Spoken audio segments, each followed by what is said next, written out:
Assalamualaikum warahmatullahi wabarakatuh. Good afternoon, everyone. Welcome to Presentation Skill in English workshop. Glad to meet you all today. In our culture, we are very familiar with the saying, tak kenal, maka tak sayang. So let me introduce myself. I'm Safira Aziza, and it is my privilege and pleasure to extend a very welcome to all of you here today.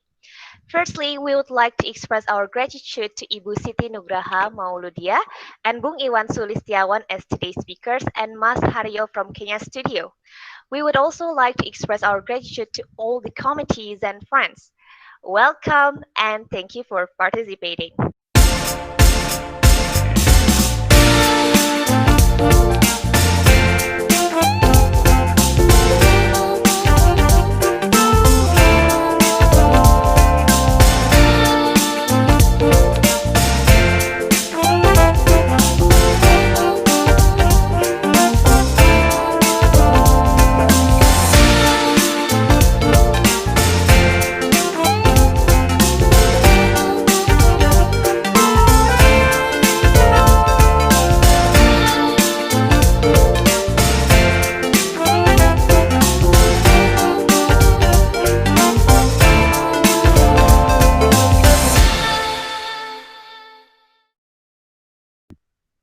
Ladies and gentlemen, this event is a collaboration between STBA LIA Jakarta and Kenya Studio. Our speaker today, Ibu Siti Nugraha Mauludiah, or popularly known as Ibu Nining, is an ambassador of the Republic of Indonesia in workshop land.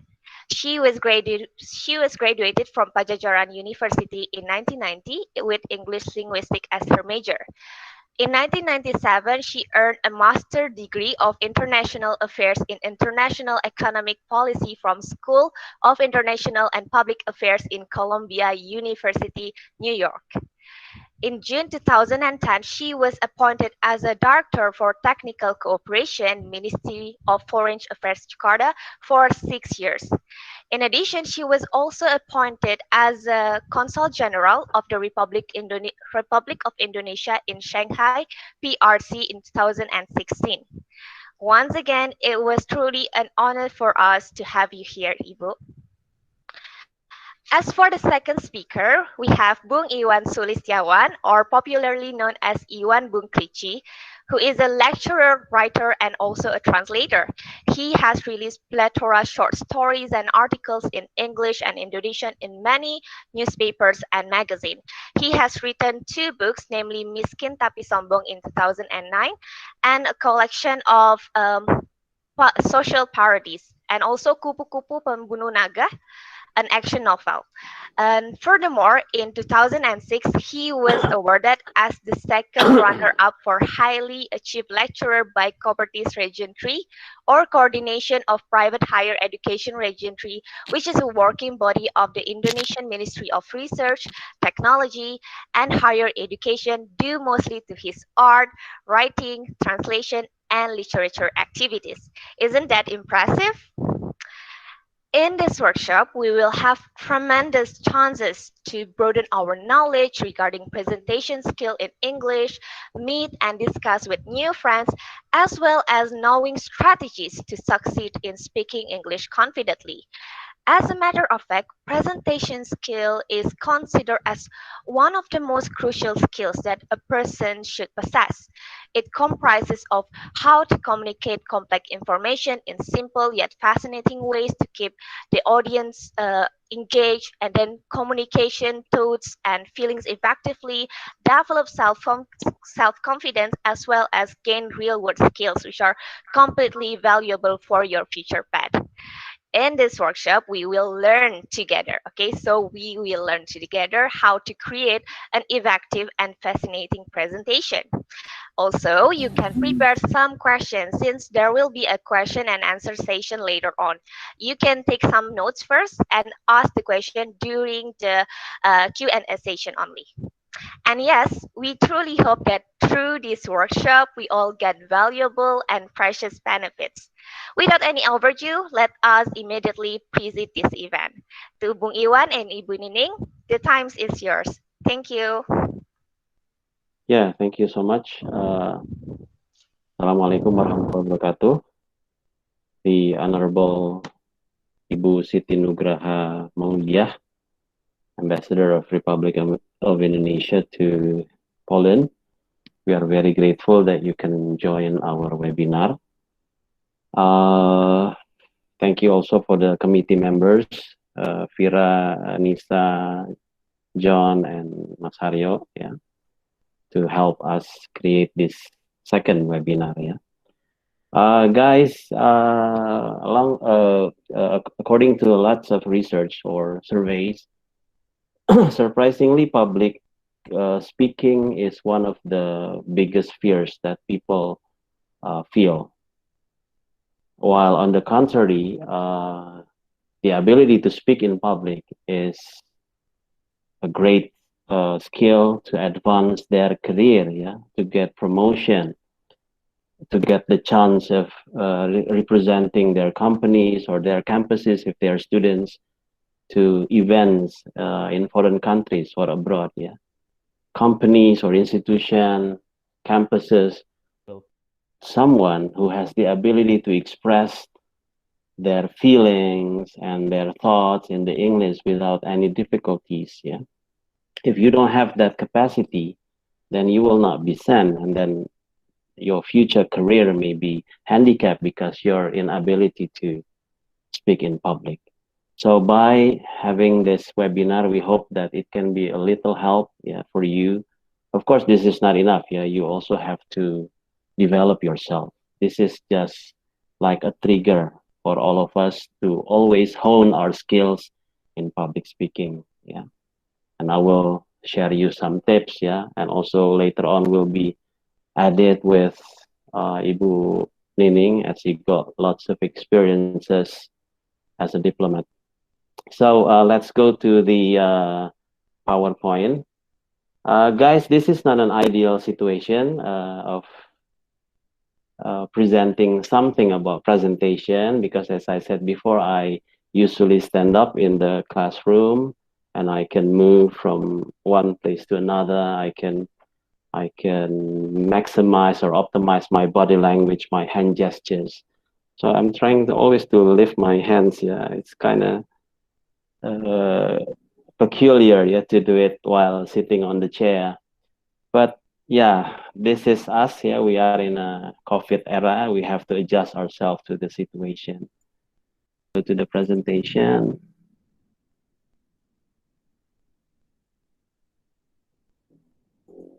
Okay. Now, can you see the screen? Kafira, can you see the screen? Yes, I Yeah. can see. Yeah, tips and tricks of successful presentation. The material is taken from one of the books that I always use to teach my students in STBA LIA and Universitas Pertamina. It's based on Steve Mendel's presentation skills book and of course other various sources. We start with the non-content of your presentation first. Yeah, what I meant by non-content is the things that is not in the material of your presentation. Here we have Steve Mendel suggested us to evaluate ourselves. Yeah, and he offers 4 categories of speaker. The first one is avoider. Avoider is someone who tries as much as he can or as much as she can to avoid, to prevent himself from public speaking. This is the worst category. Yeah. So even when he chooses or she chooses a career, he or she will choose a career that does not involve public speaking or meeting people, meeting lots of people. Yeah. So I hope that we are not in that category. Yeah. Or if we are in that category, try to improve it to the next level of category. The next one is resistor. This one is a little bit better than avoider. He or she would be willing to do public speaking, but only, yeah, again, only if he or she is pushed to do so, if he or she is forced to do so. Yeah. The same with avoider, he also or she also tries to avoid the chance of public speaking. The next one, I believe this is the ideal thing for all of us, is the acceptor. Yeah. The acceptor will give presentation as part of his job or her job. He or she realizes that this is part of his or her responsibility. This is part of his way or her way to develop her or his career. So if he wants to, or if she wants to, if they want to make progress, then they have to do the presentation. And the last one is the seeker. This seeker is even more extreme. He or she tries to find any chance to speak to the public. Probably this belongs to those motivators, yeah, or influencers like Pak Mario Teguh, yeah, or Mary Riana, or Andi Noya, yeah, those famous influencers and uh, motivators, yeah, because that's their main job. Besides evaluating ourselves, what we have to realize is also try to be ourselves. Probably most of us have got favorite speakers, favorite orators, yeah, from politicians, religious leaders, the ulamas, the priests, yeah, for those who are Christians, yeah, and we admire, we really like the way they present material, the way they give religious teachings, the intonation, the pitch, and so on. But then, yes, you can take those positive points, but do not be a copycat. Do not be a Ustadz Abdul Somad wannabe or Uje wannabe, yeah, or Bung Karno wannabe, yeah. Be yourself. You have your strengths as well. So you can take positive points from other speakers, other orators, but don't ape them. Don't imitate them. Be yourself. The next thing is, yeah, this has been discussed in our WhatsApp group conversation. Yeah, our WhatsApp chat. Most of you said that you still have problem with anxiety or nervousness. Yeah.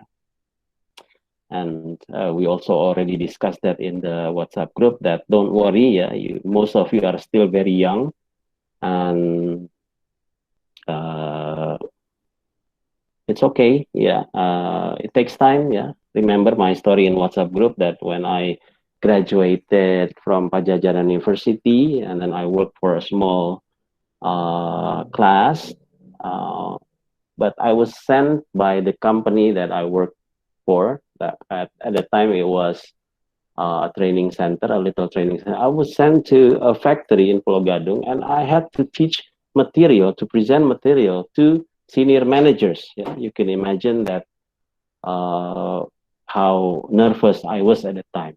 Yeah, that was an experience. But then, along with time, I tried to evaluate my mistakes. I tried to improve my skills, and here we are.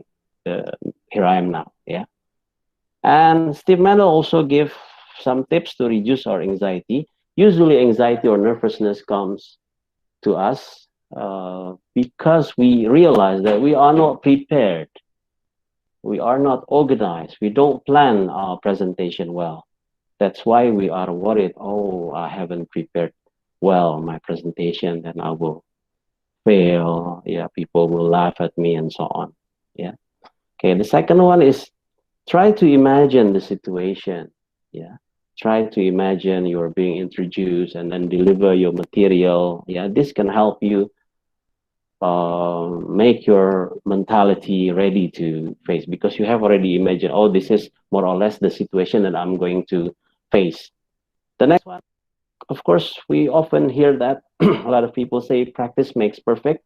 I believe so. Yeah, try to practice, try to rehearse. In the discussion in the WhatsApp group, Kak Lala, yeah, already suggested that we practice in front of the mirror. That can be done, yeah. But please tell your other family members that you are not being crazy or insane, but you are practicing something. As well as maybe you can record your material, especially in COVID-19 era. You can record your video and then send it to some friend. Sorry, some friends, and those friends can give you like the inputs or feedback to you, yeah, by looking at their feedback, then we can improve it. Number 4, number 5, and number 6 are related to breathing, relaxing, release tension. Yeah, this is also series of exercise. And then this kind of exercise, if you practice yoga, you know that breathing technique, yeah, releasing tension technique can help you gain your confidence. Yeah, some of you practice yoga or Zumba. Move, yeah, this is what I said before, that I couldn't move while presenting the material now. Speakers who stand up in one spot and never gesture experience tension. Yeah, even when you are speaking on the podium or lectern, you can move. You can still move, like to the right side of the lectern or to the left side of the lectern, to the front of the lectern. Yeah, but of course we also have to consider what kind of meeting or what kind of event that we are presenting our material to. Because if you are summoned to the presidential palace and then you are supposed to give some speech, and then you cannot I mean, you cannot move, yeah, in case the Secret Service will capture you, yeah, because you conduct something suspicious, yeah. But in most presentations, yes, move, yeah, get closer to the audience. I believe that one of the duties, one of the tasks of a presenter is try to build rapport, yeah. Rapport means good relationship with our audience. We can build rapport, we can build good relationship by moving, because by moving towards the audience, they will feel that they are respected, they are welcomed by the presenter, and there they will also give back positive response to us, and makes us highly spirited to continue with our material. Make eye contact with the audience. Yes, number 8 is very important. Yeah, you make eye contact, you smile a lot. Yeah, am I smiling now? Yeah, or my smile is a bit limited by this situation, by the stressful COVID-19 era. Yeah, make eye contact with the audience. Yeah, but then you also have to remember that concerning eye contact, we have to give fair eye contact. Yeah, you boys, for example, you present something, and then there is a very beautiful girl in the audience, then you only give, or you only pay attention to her only. Yeah, I mean, the other audience will get offended. Yeah, probably they will prepare some stones to throw at you. Yeah, because you focus only on the beautiful girl, or you girl. Yeah, you present something and there is a very handsome boy that you've got a crush on him, then you only pay attention to him. So fair eye contact. Yeah, although on some cultural consideration, yeah, in some books it is said that some people from some culture, they don't really favor eye contact. Yeah, like the Japanese people, it is said that Japanese people do not really like that if the presenters gives too much eye contact to the audience. Yeah, or probably in the Middle East countries, yeah, maybe we are not suggested to give too much eye contact to the opposite sex. Yeah, maybe Ibu Nining will elaborate that more, yeah, because she got a lot more experience than me. I've been traveling to 7 or 8 different countries, yeah, but I believe Ibu Nining has traveled to a lot more countries. Yeah.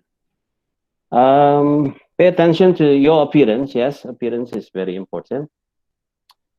In terms of presentation, what occasion is and who the audience will determine how you should dress. Yeah. This is important. We pay attention to our appearance. Yeah.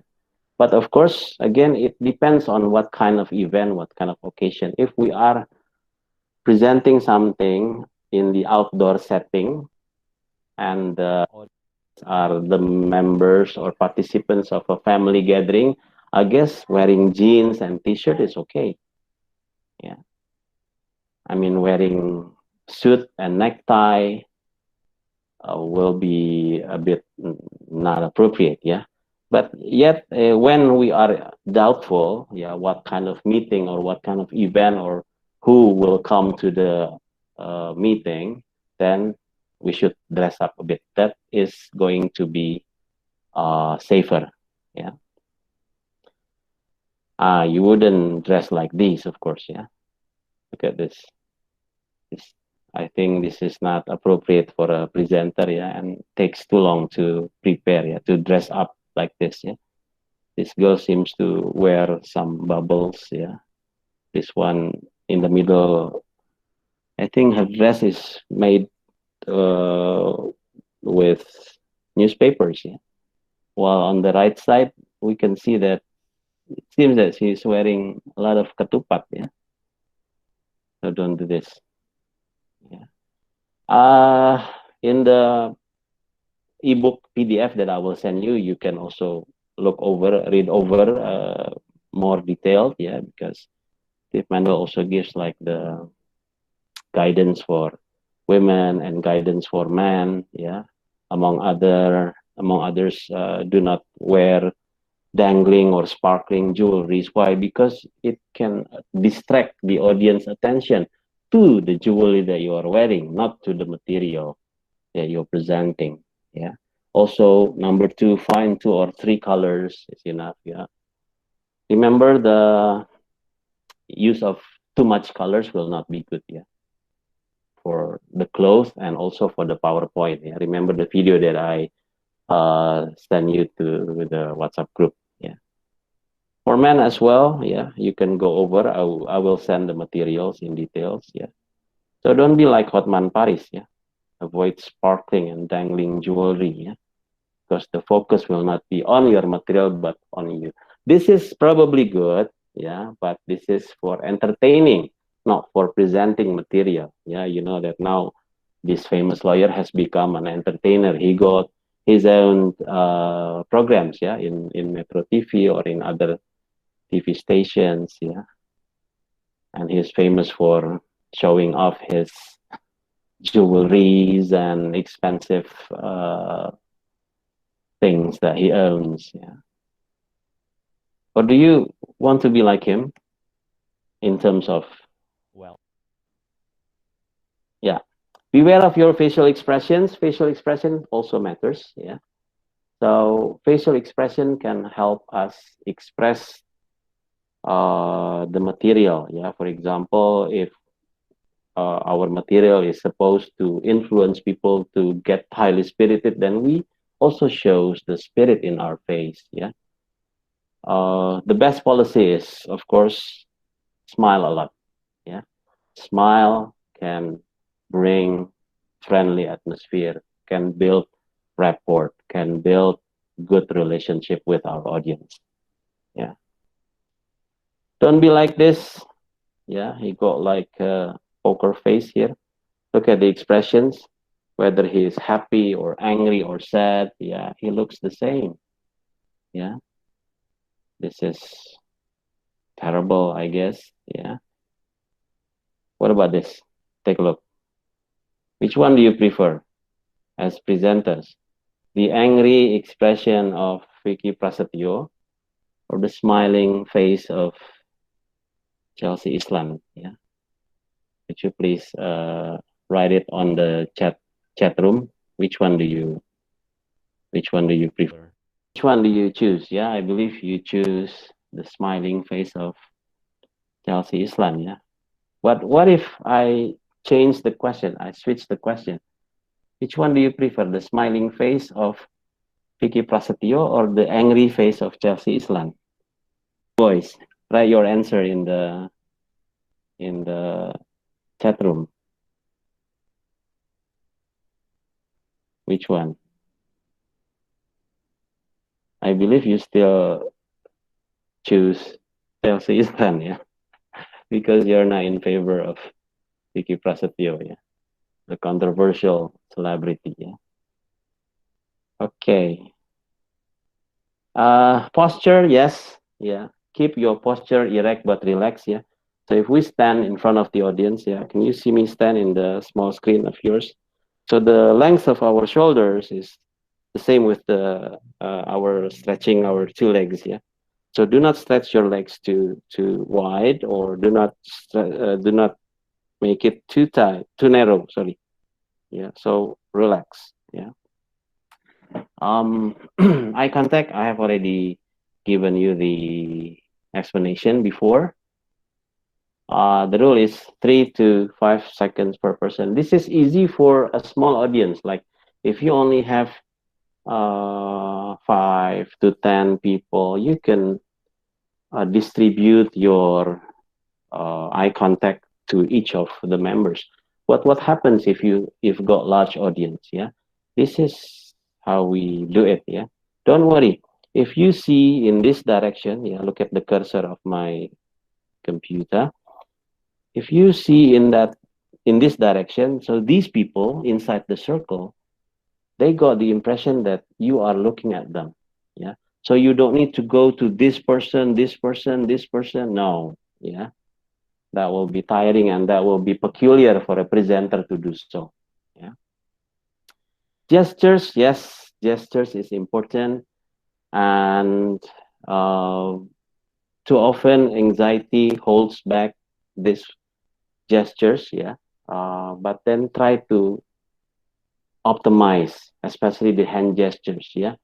Like I said before, if you want to express spirit, you can clench your fist and then shout, Merdeka, we can make it, things like that. Yeah. Or you can also clarify, like, we have 5 numbers, then you show your 5 fingers. Yeah. But do not make a mistake. Yeah. We have 5 problems. Well, you only show 2 fingers. Yeah. That's wrong. Yeah. Okay. So how are gestures, especially hand gestures, really matters, really important in our presentation. And there are several don'ts. Yeah. For example, don't keep hands in your pockets like this. Yeah. Yeah. I hope you can see it. Yeah. You put your hands in your pockets.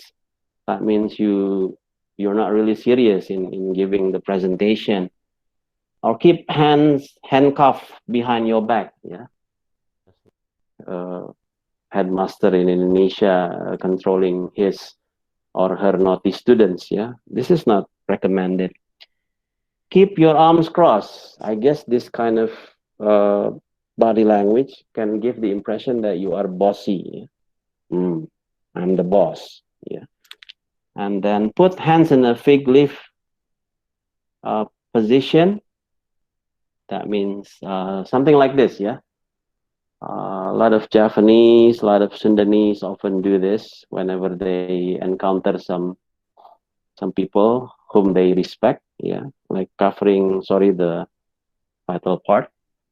And then wring your hands nervously. That means like this. Yeah, you, because of nervous, then you suddenly you do something like wring your hands, but you do it actually unconsciously. It's like fidgeting. Fidgeting is also something that you do unconsciously due to nervousness or due to anxiety. Yeah. Pace. Some of you speak very fast. Yeah, like that football announcer. What's his name? Vincent. Yeah. Speak very fast. If you speak too fast in presentation, people won't understand you. And if you speak too slow, yeah, people will get bored. Yeah. Today I am going to present. Suddenly the audience have already gone. Yeah. Because they can't wait for you to finish your line. Pausing, yeah, pausing is an effective way. We discussed it in the video, in one of the videos that I sent you in WhatsApp group. That pausing is great to give uh, a chance for us, yeah, rather than saying uh, you know what I mean, you know what I'm saying, yeah, the things that we call verbal tics, yeah, something like this, yeah. Of course, as I said before in WhatsApp group discussion, we cannot avoid 100% verbal text. I have it, and probably Bu Nining also still has it. Yeah, Kak Vira, Kak John, Kak Haryo, Kak Nisa also. I say, well, we can reduce it, yeah, by doing some exercises as suggested in the video. Yeah. If there are too much verbal text, then our presentation will not be good. Yeah. For example, today, I would like to give, what is it? Too many. Yeah. Try to reduce it. Then analyze our audience. This is also important. What are their needs? Yeah. Why do they come to the presentation? Yeah. So if we learn what they need, then we can adjust the material to their needs. Yeah. What is their attitude? Yeah.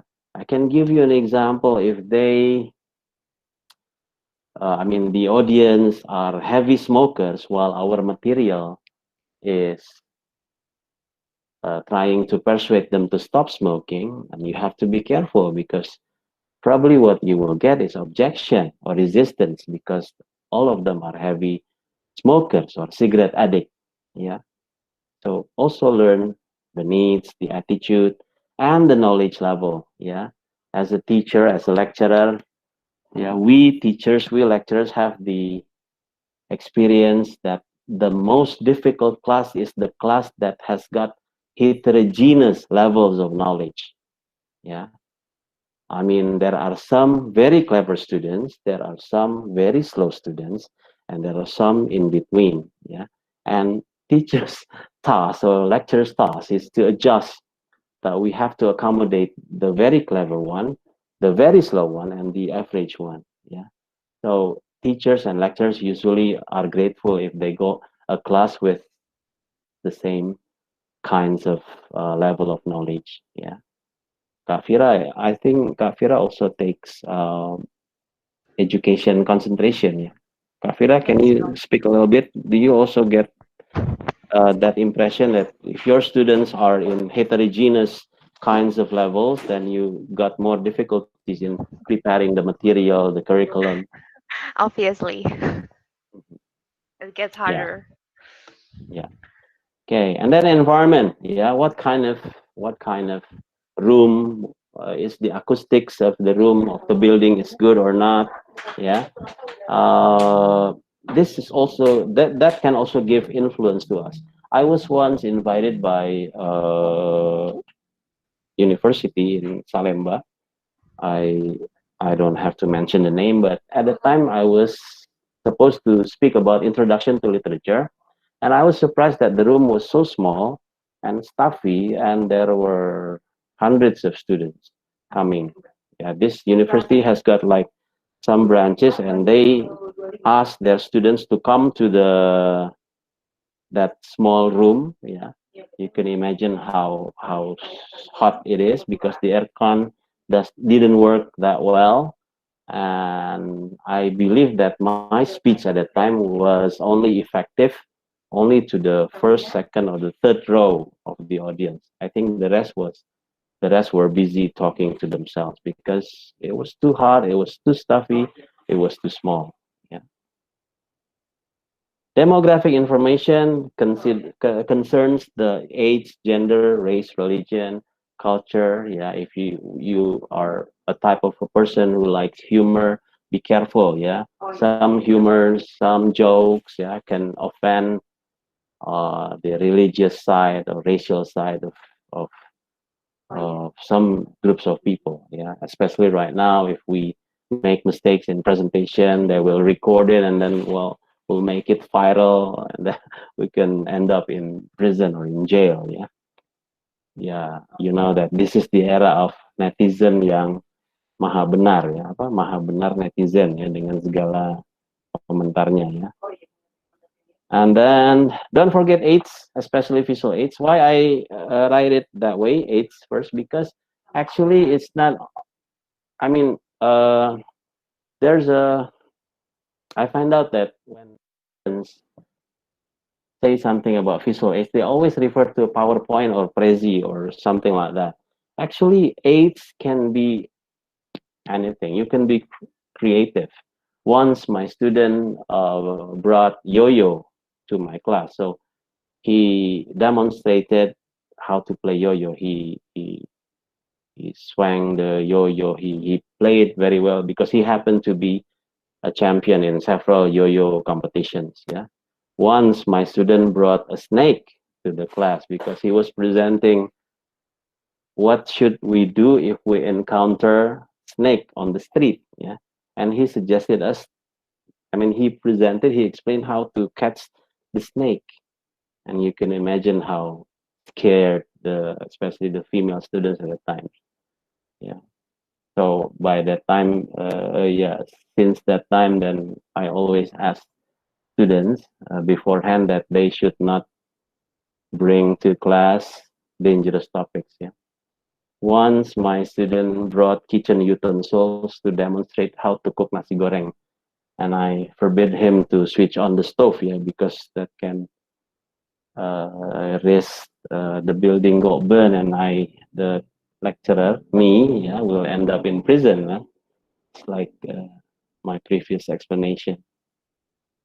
Yeah, but yes, now mostly we use PowerPoints. It's okay, but then look at the video again that I shared you in the WhatsApp group, "The Death of PowerPoint," yeah, by Don Macmillan. Yeah, that's interesting. Yeah, and these are the do's and the don'ts of using PowerPoint, of using slides. Yeah, you can read over again the material because I will give it to you through WhatsApp group. Yeah, you should focus, for example, on the audience attention, but you don't use slide to impress your audience. In my observation, teaching English, teaching public speaking, most of the weakness of the students is that they really depend on PowerPoint. So I often remind him or her, hey, you're not presenting, you are reading aloud. So they just read the slides and the whole text are there, yeah, without taking a glance, without giving eye contact to the audience. And such students will get lower score. And these are the tips for planning successful slides and visuals. Yeah, you can also read it by yourself. Yeah, for example, make slides pictorial. That means people prefer to see pictures rather than tables or figures. Yeah, or letters. They enjoy pictures. Yeah, so that's why in the previous slides I showed you the pictures of Vicky Prasetyo, Hotman Paris, Chelsea Islam. Yeah. Present one key point per slide. That means don't put too much in your slide, yeah, in one slide. Yeah. Make text and numbers legible. Remember our first video in WhatsApp group, yeah, that slide cannot be read by the audience. Use color carefully. Don't put too much color and so on. Yeah. Also, other points that you can learn it by yourself. Now let's get on with the presentation material. Now we go to the content. Yeah, the previous one was all about the non-content. Now this is the content. First thing that you've got to do is determine your purpose of presentation. Yeah, most people present something to describe, to explain, to persuade, to inspire, to entertain, or combination of those points. Yeah. So, for example, you are informing as well as persuading people to buy your product, for example, or you are explaining how a machine works. Yeah, and those purposes can be gained through several kinds of presentation that are informative presentation if it's only like giving information on something, on science. Yeah, comparative, that is if you compare two things, two persons, two institutions. Yeah, in comparative presentation, what you have to remember is the things or the persons, the institution that you compare have got to be apple to apple. Yeah, that means you can compare like one traditional food of one country to another traditional food of another country. But you don't compare a traditional food from one country to modern food in another country. So it has to be apple to apple. And then there are two methods. The block style method, which you put the things on the first thing that you compare fully, and then followed by another part, which is explaining about the other part. Yeah. But you can also use the point by point or zigzag method, where in one part you always compare. Yeah, for example, you're comparing Ishana and Raisa. Ishana is like this, while Raisa is like this. While Raisa is like this, Ishana is like this. So there are methods. Yeah, I think we cannot really go in details with the technique. Yeah, cause and effect, how to or process. Yeah, how to operate machine. Yeah, you can bring camera and then explain to the audience how to operate the camera, how to cook instant noodle. Well, yeah, well, that might be simple, but every long journey starts from a single step. Ya, tadi ada yang bapak yang tadi udah 30 tahun, ya, you haven't used your English for 30 years. Yeah, it's okay. Yeah, never too late to learn. Yeah. And you've got to organize or structure your presentation, and commonly presentations are delivered in inductive way, from specific to general, and deductive way. I guess these two methods have been learned even from junior high school, if I'm not mistaken. Yeah, so you are very familiar with this. This is the inductive way, point one, point two, point three, and then we go to, for example, point one, people throw garbage everywhere. Point two, some people still conduct illegal logging. Point three, people cover their front yard, their backyard with cement, and then there is no place to absorb the water. And the conclusion is flood, for example. Or you can do it in the other way around, which is deductive. You start from the conclusion, flood, and then you go to the specific points, yeah, throwing garbage and illegal logging, covering all the soils with cement or bricks, yeah, so you don't have water reservoir. The intro, body, and conclusion in most presentation will shapes like diamond. Look at the movement of my cursor. The upper part is the introduction, and the lower part is the conclusion. And you always know that the introduction and the conclusion are the smallest part. Yeah, the bigger part lies here in the body part. Yeah, always shaped like this: intro, body, conclusion. Although in practice there are, like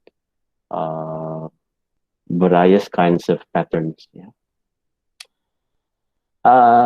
In most presentation, we've got to clarify our position of the topic that we are delivering to the audience. For example, in the case of presenting or persuading people to stop smoking, you have to clarify your position. Are you in the position of supporting cigarette factory, or are you in the position of against cigarette factory, or are you in the position of trying to persuade the government to close down cigarette factories? Yeah, so position is our attitude towards the topic that we deliver, that we distribute to the audience.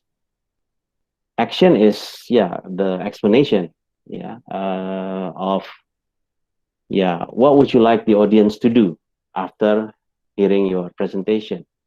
Should they change their mind? Should they start doing something? Should they stop a bad habit, for example? Yeah.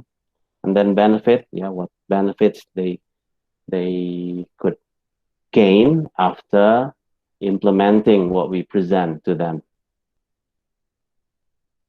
Yeah, look at the example. By doing so, we will work much more efficiently and save a tremendous amount of money. Things like that. That's benefit. As for the introduction, we can have lots of ways of introducing our presentation.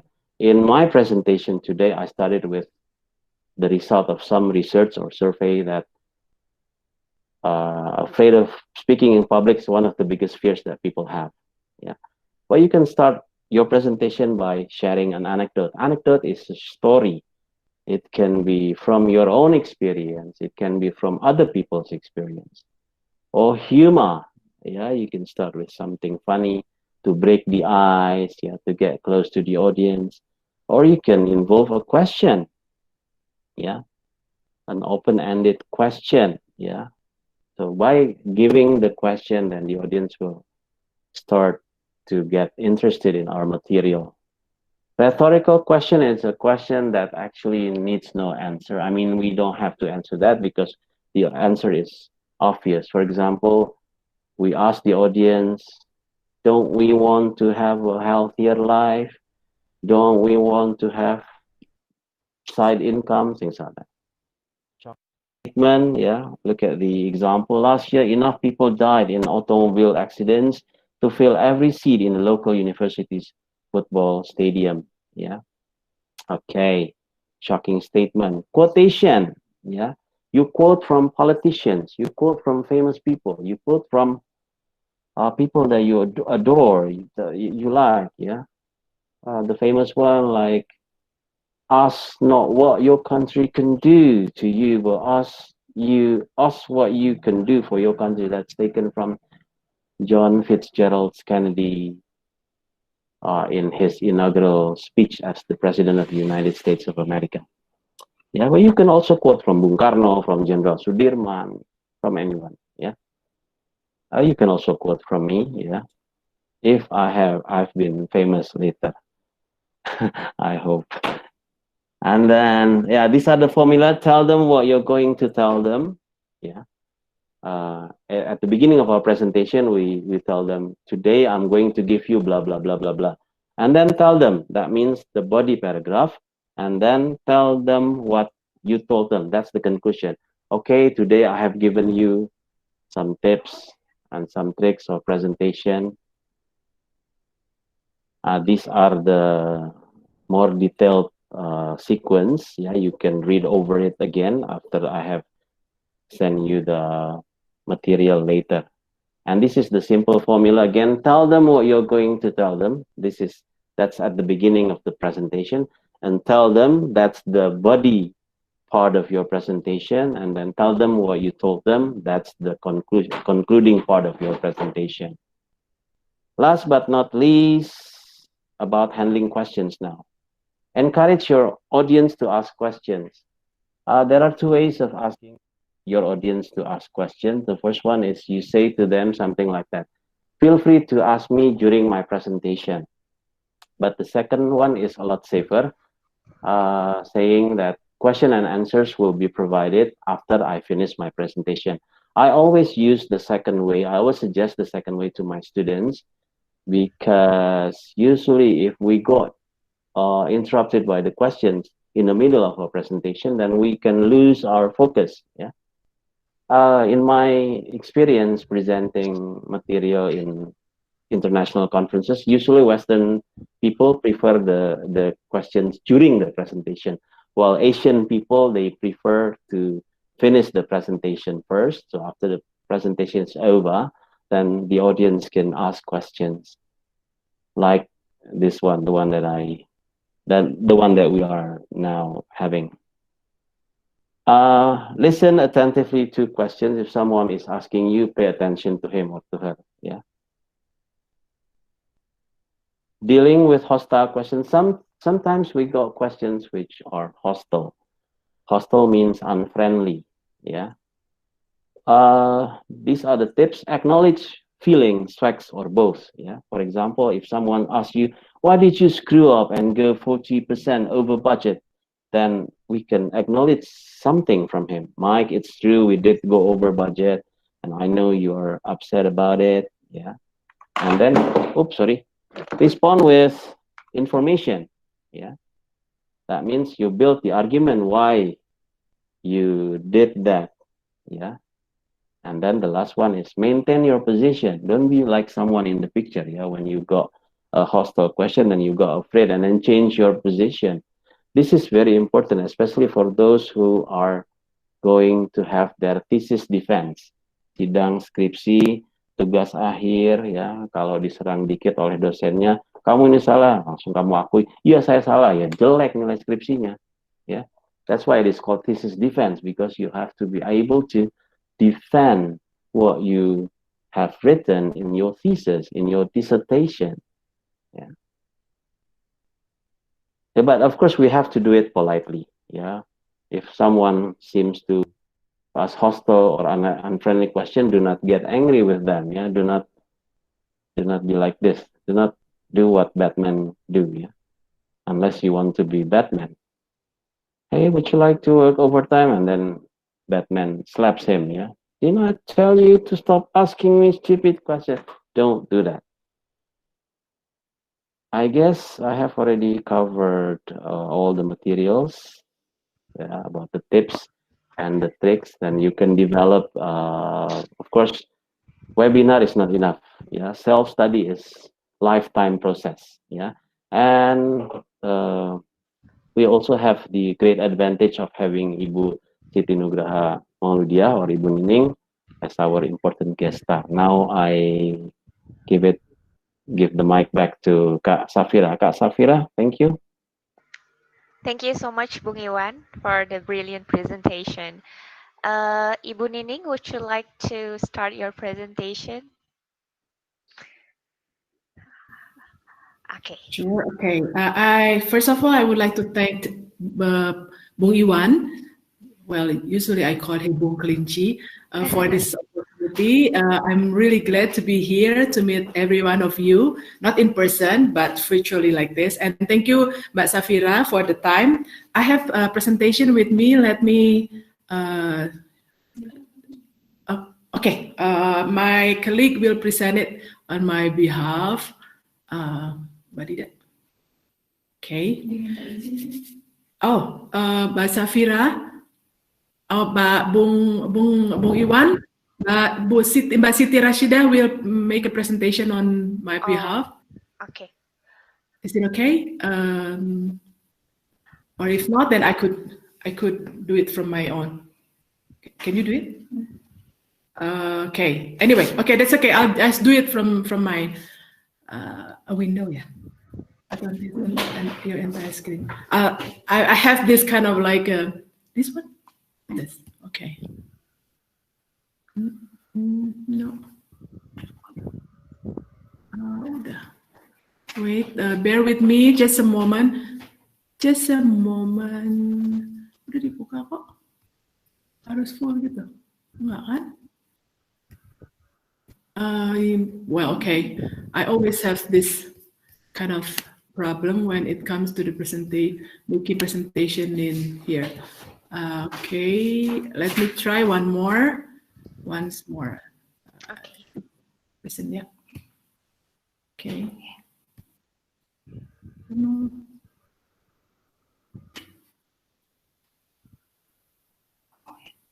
Bung Iwan, do you mind? It is better to choose the full choice, not the windows, the full one. Entire screen. I can. Entire screen, yes. And then you click the entire screen, and then after you click, then you can share. Try again. But I cannot share it because it's not here at the. Oh, okay. Can you send your material to the me, and then I will forward it to the committee, and then they will do it for you. Wait. I think Madida could open. Okay. Good. Yeah. Thank you. I prepared material just, for me to also, it actually helped me more than helping you, but I'm sure you want to see something else other than my face all the time, right? So this is what I'm going to say to you, what I'm going to share with you is my experience. Well, first of all, I jot down some mistakes that I used to make.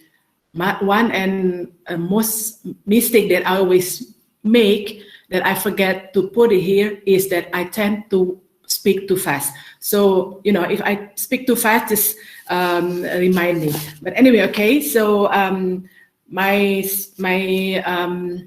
presentation would be on learning from mistakes. First, I would like to tell you about what mistakes, and then later I will tell you about habits that helps. And then what challenges from different of presentation. Okay, first of all, what mistakes? Lack of preparation. What does it mean? Of course, okay. I'll go with this one by one later, but another mistake that I usually make is ineffective tools. I use ineffective tools, and I'll also going to give you examples on this. The third one is ineffective delivery, the way I present it, and then the last one usually inappropriate appearance. Oh, yeah, the one that I sent to you is not the latest one, but anyway, okay. Actually, the latest one. This is when I was reading I was listening to the presentation by Pak Iwan, Bung Iwan. You mentioned about don't use too many colors. I use so many colors, but this one is an example of a mistake. Don't use too many colors. I've changed it actually while listening to Pak Iwan, to Bung Iwan. I changed all these colors to only limited to not more than 3 colors. But the one that I didn't save it to the USB that I gave to Mbak Dida, so that now you are going to see the too many colors presentation of me. But this is the mistake that you have to remember, okay? And so I'll explain to you one by one what kind of mistakes that usually I do. Okay. First, lack of preparation. First, we don't master the substance of topic. First of all, of course, when we want to present something, we want to know what is the topic that we are going to present. The mistake that I used to make usually when I have to present my own experience, my kind of job, because I think, oh, I know what I'm going to say. I don't need anything to prepare. But actually, we have to still make a preparation, especially to fit into the audience, to the subtopics that they ask us to discuss. You know, but sometimes I do better when I make presentation on the topic that I don't really master. So I have to, usually I would interview people, I would read, I would do research, and I discuss it with colleagues to get some points to enrich the topics that I'm going to discuss. So you have to know the topic very well, okay? And second one, a lack of preparation, is punctuality of arrival. Sometimes you know, like for instance in Indonesia, in Jakarta, for example, traffic is very bad. So you really have to give yourself enough time for traffic jam.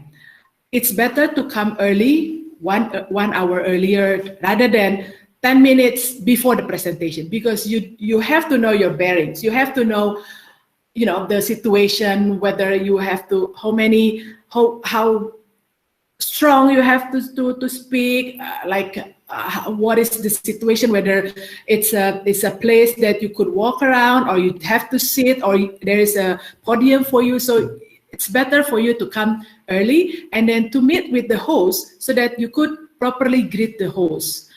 For instance, before we started here, half an hour before, we had a meeting here in virtually, so that I could meet with Bung Iwan, I could meet with Mbak Safira, just to, you know, break the ice before the actual meeting, virtual meeting. Okay.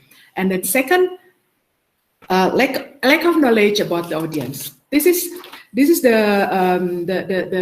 thing that Pak Iwan has already, Bung Iwan has already mentioned earlier. There was a time when I was, actually, this is the last webinar that I had. I was asked to give a general lecture for a university student about Indonesia. So I asked my colleague to prepare the presentation, and I think, okay, I know it's about Indonesia. Indonesia is my country. It's like on top of my head. But then it turned out that actually the audience, not only the student, but also Indonesians, Indonesianists. The teacher, the professor, sent the link to her friends who likes Indonesia, and some of them knows actually more about history of Indonesia. They've read a lot about Indonesia than I did. Well, not really, they did, but in a way, when they have interest on some topic, they read a lot and they know a lot better than I do, for instance.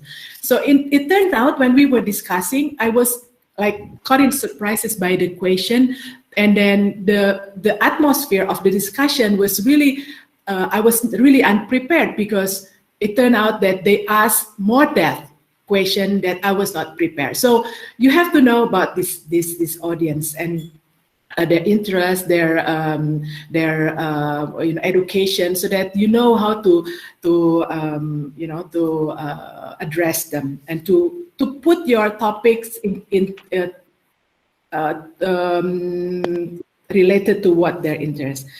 Okay, and another mistake that I have a lot, occasion do is ineffective tools. Oops, sorry. Okay, ineffective tools. First, I put too much data on my presentation, on my PowerPoint presentation, that I forget to put comparison on it, or I didn't put context on it, no perspective. For instance, I put a lot of economic data. For instance, if I want to tell about Indonesia, I would say Indonesian GDP, Indonesian purchasing parity, and Indonesian what is purchasing income. But I forget to put it in perspective. For foreigners, they wouldn't know, okay, if the Indonesian GDP is 1 trillion rupiah, what does it mean? What is it lies in comparison with other ASEAN countries, for instance? So what I used to, my first presentation, for instance, my presentation, when I made a presentation about Indonesia, usually I would give them a map to show them what is the distance between Indonesia and Warsaw. Because a lot of Polish here, they don't know much about Indonesia. And so they always think that Indonesia is far away. So I give them a perspective that from Warsaw to Jakarta is actually shorter than Warsaw to LA, for instance. For them, LA is not far away. It's in the United States, it's very close, because most of them like United States, okay? So I just give them the perspective. I would like to give them the perspective that Indonesia is not far. It's especially compared to United States. If you think United States is close, Indonesia is also closer even. So this is just to help them to give the comparison, okay? And then using inappropriate pictures, a drawing, a video. Sometimes this is the mistake that I ignorant of local culture. Sometimes that it's offensive to a certain ethnic group or religion. So this is we really have to think about it, to really have a research about this background of the audience, so that we don't offend them. Okay, next, ineffective delivery. First, speaking too softly. Well, for me, for me, the ineffective delivery is not to speaking too softly or too slowly. I tend to speak too fast. But the thing is that one of the things that we have to make sure is that you have to have a voice as if you talk to someone at the back of the room. Of course, in webinar, we don't know it's not the size of the room, but you have to give, your power to your voice, so that audience would listen to you. Another thing in an effective delivery is too many as Bung Kelinci mentioned earlier. I myself tend to do when I'm thinking. So that's why I use cue cards or PowerPoint notes. And I'll give you an example. When I was doing the fit and proper test in front of the DPR, our parliament, before I was appointed as the, I'm doing the ambassador here in Poland, because we have to stand before the panelists of the member of parliaments in Jakarta to defend our paper. We were given 7 minutes for our presentation.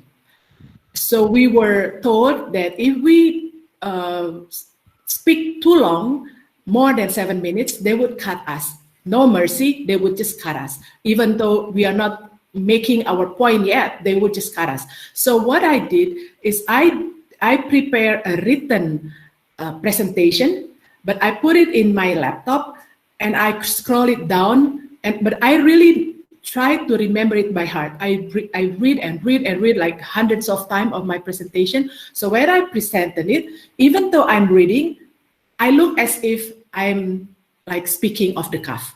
So this is what I did when I face something that's really important, because I cannot, I have to really present my point in 7 minutes, and talking about Poland and bilateral cooperation in Poland and Indonesia, you're bound to speak more than 7 minutes. So this is what I did, just to make sure that I don't too much. Okay.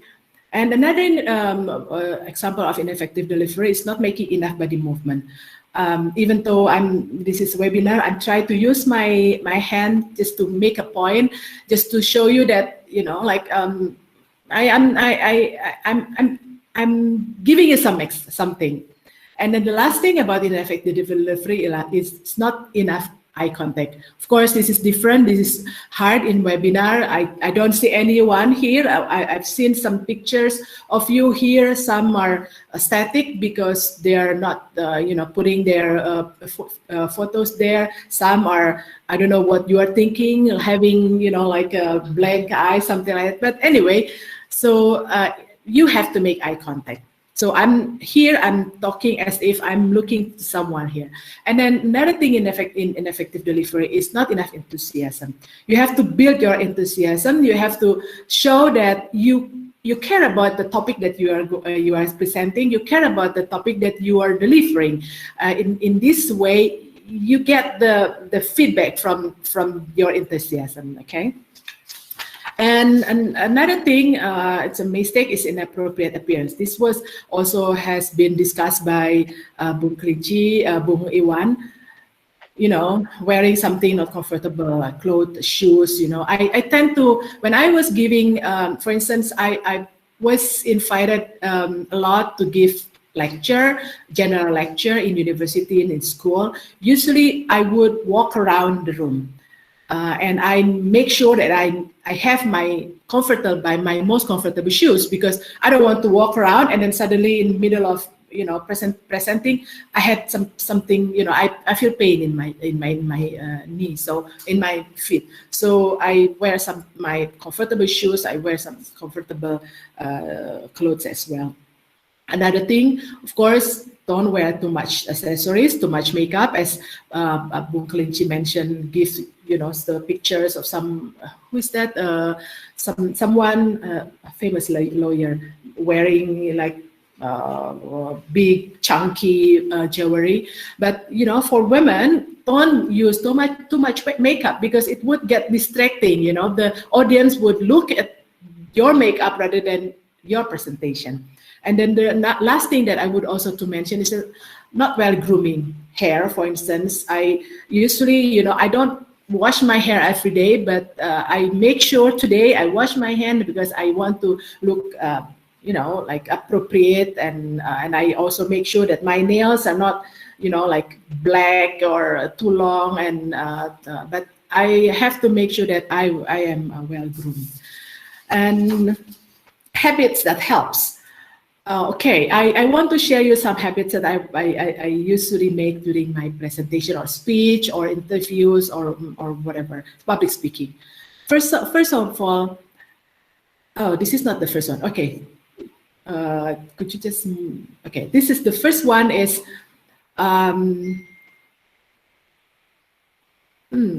okay, this is actually not the first one. Okay, can we go to the habits number 2 first? No, the more nest. Okay, this is actually the first one. Number 1 is personalizing speech or presentation.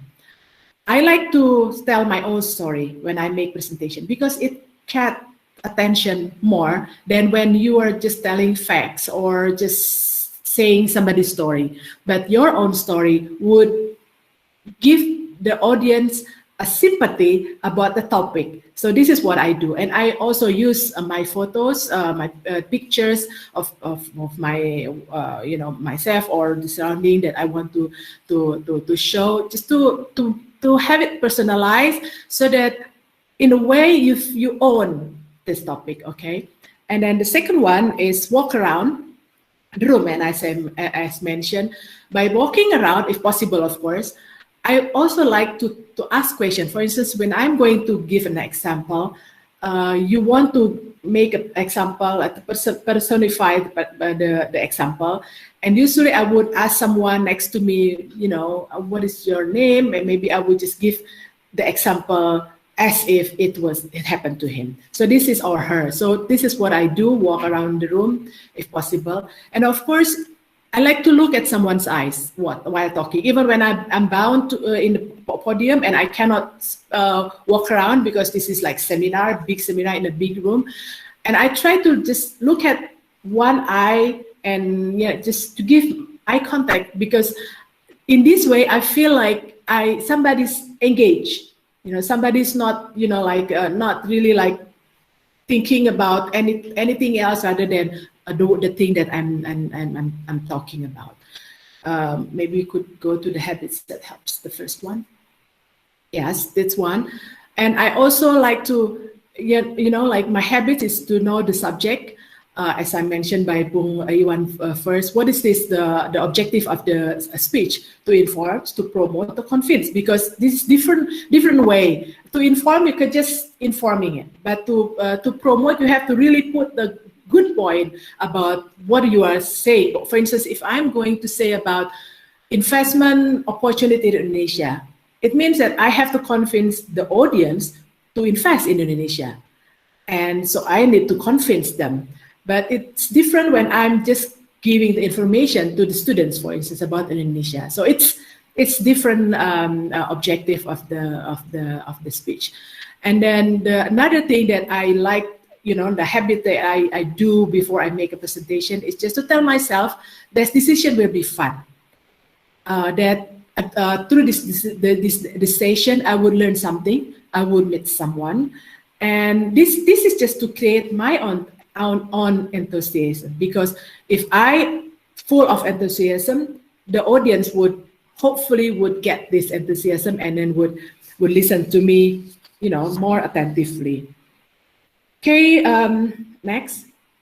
Another habits that also help, the third one, is, as I mentioned, when I have to stand, I stand tall. I like myself to wear heels, so I try to wear heels because I have a good posture when I wearing heels. But of course, you have to know your good back posture, because some people, like some women, they are not comfortable wearing heels, so don't wear heels. But I prefer to wear heels when I make presentation, especially when I have to present it in the podium and I cannot walk around, because then I have a good posture. I stand tall, and by standing tall, I have confidence, and I think people, I prefer to see someone who's comfortable on her own rather than someone who's fidgeting and like, oh, my clothes, or something like that. So you have to have a standing and walk a good posture. And then, of course, this one, smile, lots of smiles.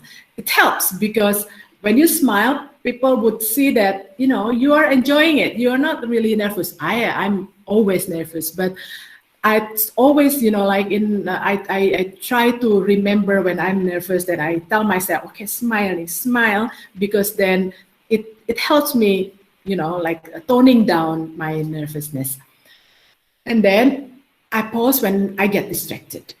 In big classroom, for instance, they tend to be like students who talk to each other, or someone who's like looking at their mobile phone. It's okay, but sometimes you get distracted because of that not like some of them or most of them are not looking at you. So what I would do is that I pause and I'll wait until they know that something's going wrong, something's going on, and when I get their attention, I would start speaking again. So don't be afraid to just make a pause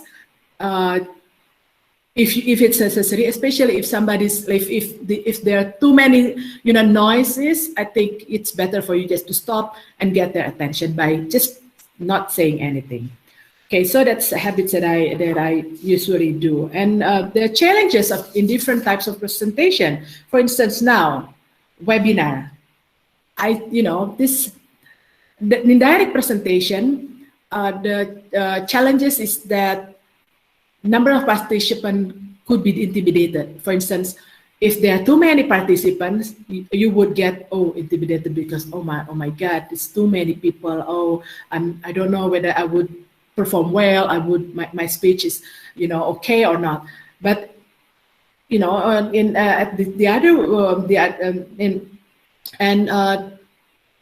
but as well, when there are too little people, to not enough people, you also get discouraging because oh no, there are only like, they said that there will be like 30 people, but it's only like 10 people. So this is direct presentation challenges, of the direct presentation. And webinar, of course, there is no direct contact. I don't know what is the audience's reaction, whether you are bored or you are, interested in my presentation. So this is the challenges. Another challenges is when I have an interpreter. Here in Poland, I don't speak Polish. And there are occasions when, for instance, if I go to an event in a small or in a local community, most of them, like, they don't speak Indonesian, just like in Indonesia actually. So I need to have someone to be the interpreter.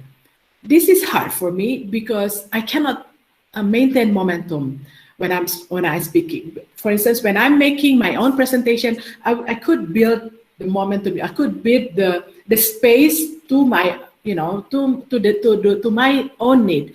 But with the interpreter, sometimes the interpreter was doing it not in a enthusiastic way, which would be like toning down my enthusiasm. So this is challenges. Another type of presentation. Just wait, no, just come back because I forgot to put it here. Another challenges in the presentation, for instance, in interview, or in talk show. If they are talk show, you were given some broad like information about the topic that they are going to discuss, but you are bound for the surprises because it's talk show. It's really fluid. Sometimes you are given a surprise question. So this is also challenges that I face, and of course, and also in interviews with on TV, for instance, or direct interviews on radio or TV. This is also have its own challenges. I forgot to put something on the Q question and answer. Actually, I completely agree with Bung Iwan about how to handle a question. I always like my scared point of the presentation is the Q&A, especially when there's a hostile, hostile audience who give a hostile question. Usually, when I know that the subject is kind of like sensitive, tricky. For instance, when I make a presentation about palm oil, for instance, here in Europe. It's a sensitive issue. Palm oil here, people tend to think about us, Indonesia, as the country who doesn't think about environment. or child labor, or destroying the biodiversity. So it's very sensitive. But I have to present it because that's my job. So when there's a question and answer, I know that there will be some hostile question, that will just keep smiling. I listen to them with smile. In this way, I would telling myself to keep thinking about the positive thing, and I keep telling myself that, I didn't get personal with them. It's when they are asking, it's not they are attacking me. They just want to know. So it helps when you answer the question, when you face the hostile audience. Okay, so before I conclude it, I just want to give you 3 most important things that I usually have, that I carry whenever I need to do a public speaking. First, be confident. I try to feel confidence with all preparation and everything that I mentioned earlier, but confidence is the most important thing, okay? And second, smile. Smile answers all the problems. So try to, train yourself with a lot of smile. Even when you are alone, when you are not with someone, and you are thinking, try to think that, okay, smile, because smile actually helps a lot, especially when I would like to give you some story here. When I fly on the plane, I always get nervous when there is a turbulence. And usually what I would do is like to smile, and it helps. So maybe you could try it, on your own. If you find something scary, or if you are in a situation that it's unbearable, try to smile. I'm sure, it helps. And the last one, but not the least, is have fun. I always, have fun when you are presenting whatever you need to present in that way. Even though, for instance, maybe the topic is not very, interesting, but if you do it in a fun way, you feel that this is fun, the audience would also have fun. Well, thank you. I don't know if it helps, but that's my experience in the past 30 years of my experience as a diplomat. And yes, Bung, Iwan, well, I've been to some more countries than Bung Iwan, but this is all the experiences that I have gained all this year. Thank you very much for your attention, and thank you for the occasion once more, Bung Iwan and Mbak Safira. Thank you so much, Ibu Nining. Wow, that was a fascinating, clear, and beneficial presentation. We are truly glad to have you here today. Now we are heading to the next session, which is question and answer session. If you are doubtful about your English, you may use Bahasa Indonesia to ask questions. Jadi boleh ya kalau pakai Bahasa Indonesia. And please also tell your name and your school or university. So now I would like to have the first 3 questions from the first participants. Okay, Kak Nisa, help me. Wait. Okay, the first one is from Yasinta. How to handle or how to deal with the question that we couldn't answer it during presentation? Okay.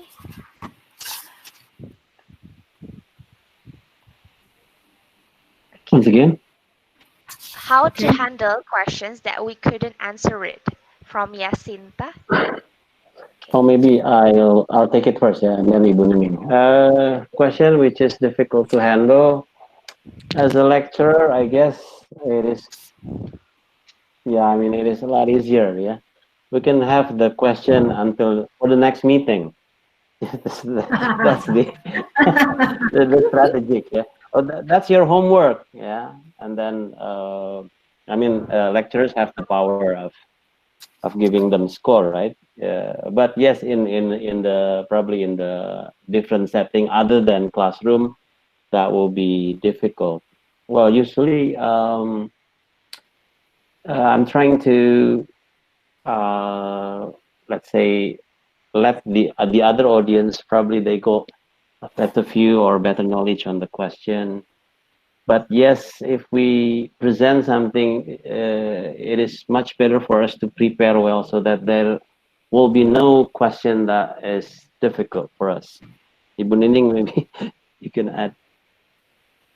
Well, in my occasion, there are a lot of, in my experience, there are a lot of occasion when there are question, you know, that I don't know, or I did know, but suddenly it just, my mind goes blank because of nervousness. It happens. But first of all, my own rule is that don't afraid to say you don't know, because you are only human, okay? But of course, in my profession, I cannot say I don't know. I have to say in another way, for instance, like, oh, you know, I'm not sure if I know about the subject, or, you know, I know about this, but let me think. And then I would move on to something else that is relatedly, even if it's remotely related to the topic, then I would give it to them, you know. Usually, that's what happened. I would just give them not a straight answer that I don't know. I said I'm not familiar, but I would give them something that was kind of like on the border of this answer, for instance. But if after I answer, they still think that they want more about this, and I would tell them, okay, why don't we talk about it afterwards? Or then I would give you my email address, and I would give you the detail of the answer letter. So later, something like that. So don't worry, don't be afraid of this kind of question. You said you could say that, oh, you know, I'm not familiar with this. Oh, this is the first time I heard about this. For instance, like there are occasions when something's going on in Indonesia, and then a journalist asked me, you know, in the doorstop interview, and I didn't know about it. And usually, for some sensitive issue, we have to contact Jakarta, we'll contact the Minister of Foreign Affairs for the answer, because we have to really be careful about this kind of, there are some sensitive issues that we have to handle carefully. So in this way, I usually said, oh, you know, I haven't heard about this. I would have to check with Jakarta about this, and I would give you the answer when I receive it from Jakarta. This is what, if the question regarding to some sensitive issues that is going on in Jakarta, for instance, okay? In Indonesia. I don't know if it's help or not, but don't be afraid to say you don't know. Okay, it's okay. We are only human, but give them some other solution how to reach you later. If this is the thing that you supposed to know, like I'm supposed to know about Indonesia, all of Indonesia, but I'm only human. My knowledge about Indonesia is, you know, not like a textbook. So if I was asked a question about the detail of Indonesia that I'm not really sure, and I would tell them, I'll come back to you in email, something like that. All right. For Yasinta, does that clear? Yasinta, you can also unmute your mic. Okay, maybe you can go to the next question, Kak Safira. I suggest that you let the person to ask the question directly. Yeah, I mean not from the writing. Yeah. Yes, because they have written their questions there in the chat room. In the chat room, yeah. Okay, that's why. Okay, for the second questioner is from Dylan Ferdinand. Could you please unmute your mic? Or do you want me to say your questions? Yeah, Dylan, could you please unmute the mic? Are you still there? Oh, okay, mungkin nggak dengar ya Dylannya. Maybe you may as well read the.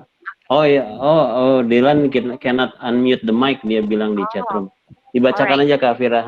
Okay, so his question is, how do we deal with hostile questions?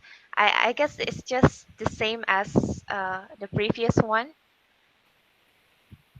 Oh yeah, okay. Hostile questions, yes. Probably I don't experience hostile questions as often as Ibu Nining, yeah. I mean, I'm in the context, mostly in the context of teaching the English language, yeah. What Ibu Nining is in the context of diplomacy. And probably Ibu Nining could answer that first. Well, I mentioned earlier when there's a hostile question. First of all, during the question and answer session, I always listening with smile. And when there's someone giving me a hostile question, first of all, I would, well, of course, usually the first question is your emotion. You know, you get really like, but then you have to tell yourself that this is not attacking yourself.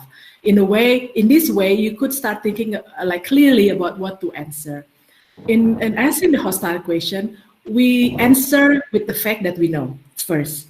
Okay, of course, usually when they with this hostile question, usually what they aim is just to attack. So they would give you another question. But again, you know, you tell them about the fact, and then usually I would appease them by saying that, okay, yes. For instance, I mentioned to you earlier about the palm oil industry, for instance. The hostile question would be, oh, what the palm industry in Indonesia create forest fire or kill orangutan. Then I would answer, well, that's not true. Actually, you know, the forest fire caused because of the drought, because of the long summer in Indonesia. It's very hot and it's very dry, so it gets really easily get into fire. The second, with orangutan, actually, we have some projects that to convert this orangutan, to give them, to try to train them back to be able to live back in the forest, for instance. This is the fact. I would tell them the fact, for instance, about the policy of the government in terms of mitigating this forest fire, mitigating this orangutan killing. But we have to, usually to appease them, I would say, well, of course, there are still homeworks that we still do, for instance. So stating that there is also something that is not perfect usually would appease them, would stop them attacking us. No, so this is the way I handle the hostile question. Not only giving good things so that, you know, just to counter their argument, but also to kind of like go along with their thinking by giving them some facts that, let's say, okay, the government of Indonesia still needs some to do more homework, for instance, by educating small farmers to be able to be more productive, for instance, something like that. To also, you know, educating small farmers to care more about environment, something like that. So not only the good things, but we also, you know, like say something to in their line, not to totally in their line, but just to give them the feeling that, okay, yeah, we are not perfect. Yeah, you know, the things that we are doing still need some improvement, something like that. I don't know if this giving you, you know, I just giving you some examples how I handle the hostile question. All right, thank you. We are heading to the third question from Yoga. Yoga, could you please unmute your mic? Yoga?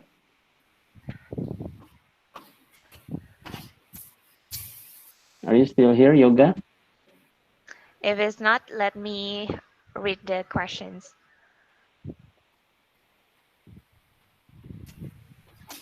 Yeah, I think you'd better read the question again, Kak Fira.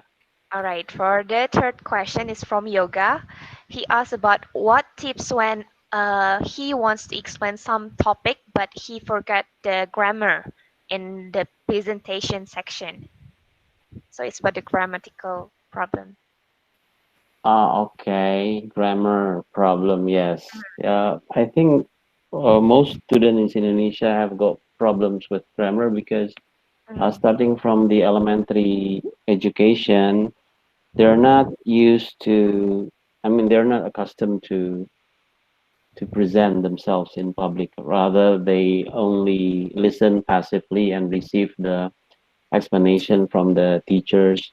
I guess the Ministry of Education should try to take a look again into the curriculum of our education, especially the education of language, because language learning needs lots of practice. I mean, they need to be introduced to the real situation, the real context, not only grammatical rules, but how to use it. But in terms of improving grammar, there is no other way but practicing a lot. Yeah, try to have partners that you can communicate with in the English language. As a teacher, probably it's easier for me because there's an obligation for me to speak English to my students. And for a diplomat like Ibu Nining, it is also easy because that's her surrounding, yeah. But for Now, those who, if I yeah, may, Ibu, yes, forget about grammar. I'm sorry, Pak, but in practice, forget about grammar. I've worked when I get my second posting. I was in Rome, and I work as our representative to UN agencies there. So my work is going to a meeting, like a lot of UN meeting in Rome, and I met a lot of people who speak in a really bad grammar. You know, they speak like it's not saying like I dare, I go, it's you know, like I go yesterday or I go tomorrow, you know. So first of all, I completely agree with Bung Iwan. Practice when you are speaking, forget about grammar. The most important thing that the idea come across, you know, get across that your someone you speak to understand what you're saying. If they don't understand, they would ask you again. So in this way, practice, but forget about grammar. I met a lot of people whose grammar is very bad, but they're representing their country, and I look at them badly. No, you know, I listen to them because I need to know what is their view about the topic that we're discussing, not about how they are presenting their view. Okay, so I think that's the most important thing. Of course, you have to learn about grammar. It's better, but the by practice, you would be, accustomed to it. If you are listening carefully to what my presentation earlier, maybe you could find hundreds of grammar mistakes that I made. You know, but if I took concentrate on my grammar, I wouldn't go anywhere. I wouldn't be able to speak as much as I did earlier because I'm thinking about grammar. And one of the things that I think you have to always remember is that use simple sentences. Don't try to use flowery or, you know, like I see some question earlier here. It said, if you are answering question, would you answer it directly or you use something else before that? You know, answer directly. Use simple sentence, answer directly. Say something in a simple sentence. Don't make enough like long sentences, but small. Exactly. I think I agree with Ibu Nining that actually the bottom line is that the purpose of communication is that the message is received well by our partners. We can convey our message. That's the point. All right, I'm heading to the next question from Martinus, but he hasn't answered my question to unmute the mic. So let me read it. Could you please unmute your mic? No, he says please read mine. Martinus said please read mine. Okay. Let me. Okay. So his question is, what is the best way to answer a question from the audience? Should we answer it to the point, or should we give a small talk first before answering it, like most Indonesians do during Q&A? Me first, yeah, Bu Nining. It depends, yeah, it depends. If we are limited by time, then we should go to the point. If we have ample time, then we go, like chit-chatting and build good relationship more with the audience before we go on with the core of our answer. I think it depends on the time limit that we have, yeah. Mhm. Ibu Nining, monggo. Yeah, I think I agree with Bung Iwan. It's really depend. If we have a lot of time, then usually I would answer directly, and then afterwards, if there's some more time, I would give more elaboration of this answer. Okay. Okay, next question is from Nabila Destiana. Nabila, could you please unmute the mic? Or do you want me to read again your question? Okay. Thank you Okay. for the opportunity. My question is, what should we do if in the middle of presentation we forgot about what we were going to say? Just like tiba-tiba ngeblank gitu. Thanks. Oh. Oh yeah, Bung? usually it happens due to nervousness. Mhm. Yeah, they go blank and then they Mhm. something like losing their heads. Yeah, Common what they purpose. have prepared then got lost suddenly. Yeah, yeah. I think it also. I mean, it takes time. It takes time to be a fluent, articulative speaker. But then, if you are in that kind of situation, then do not get frustrated that, oh, that's it. I don't want to do any public speaking in the future any longer. No, you should try. And besides, this is not our language. This is not our mother tongue. Yeah, it's natural to make mistakes. As I said before in the WhatsApp group, please do focus on what you have to do. Don't focus on what other people will think about us. Yeah. Yeah. Bu Nining maybe can add more. Yes. Well, usually when I get blank, first of all, use cue cards. If you don't use power presentation, use cue cards. Even if you have your cue cards and then you forget what you are going to say, just pause, and then sometimes I would just like say, oh, okay, I forgot what I'm going to say. Where was I? By doing this, you're engaging people that you are still with them. Yes. Don't be afraid don't be afraid to be perfect. Don't be afraid that you cannot be perfect.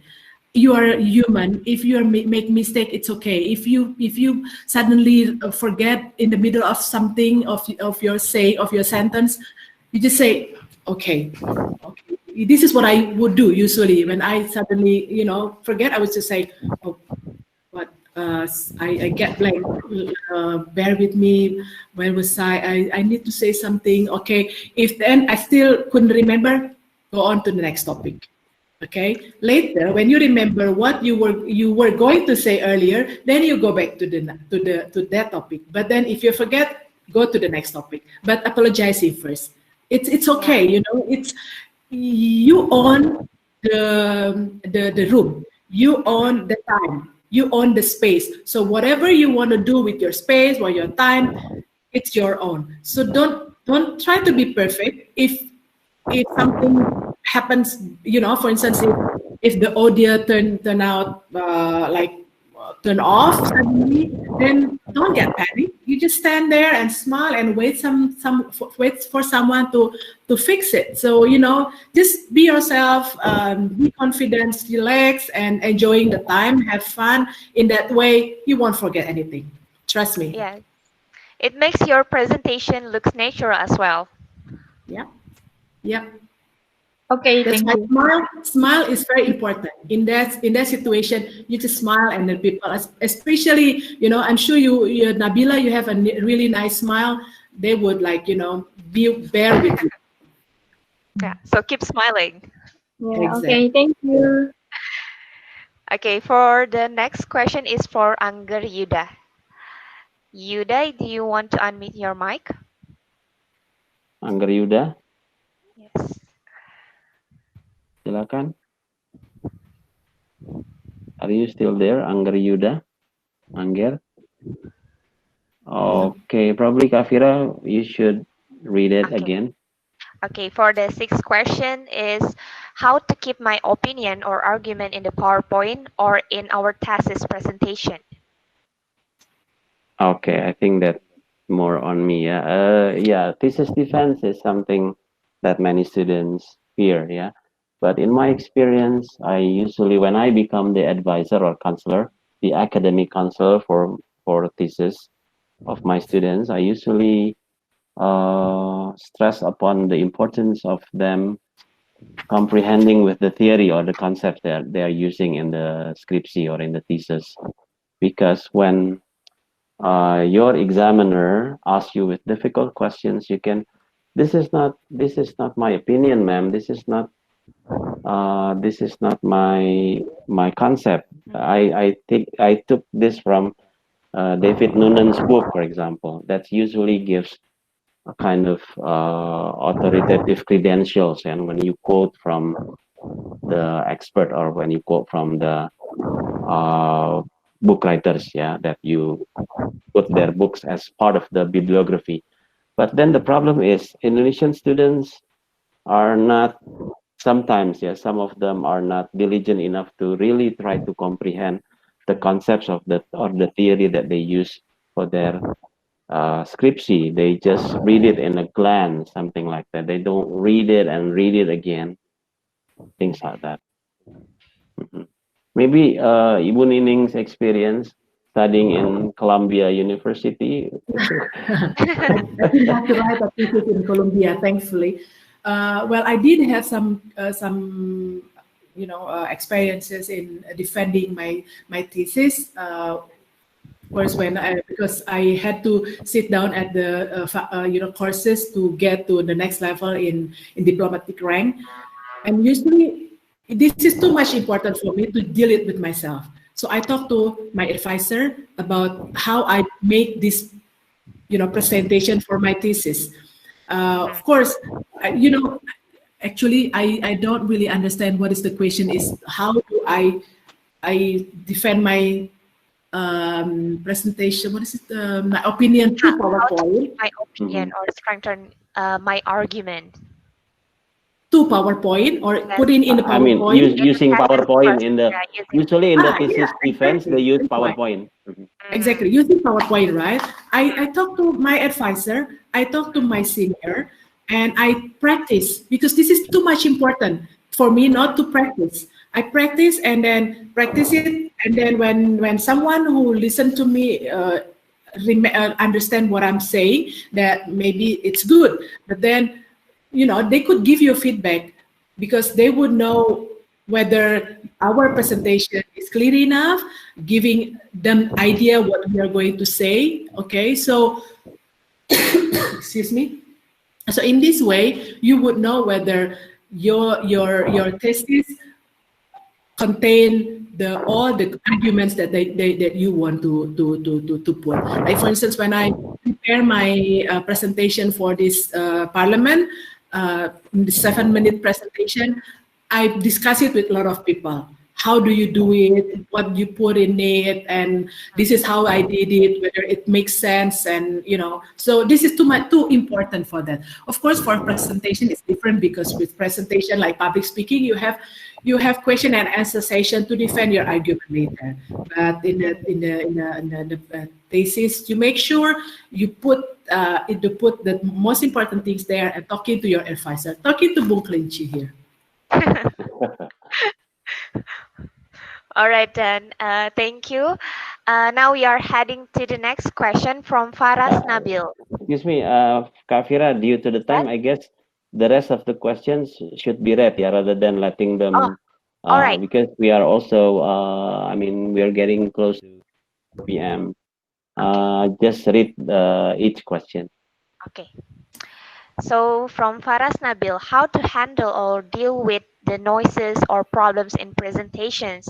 For instance, like when audience talk too much or the noises and etc. In the class situation, I guess it also depends on the policy of the university. Yeah.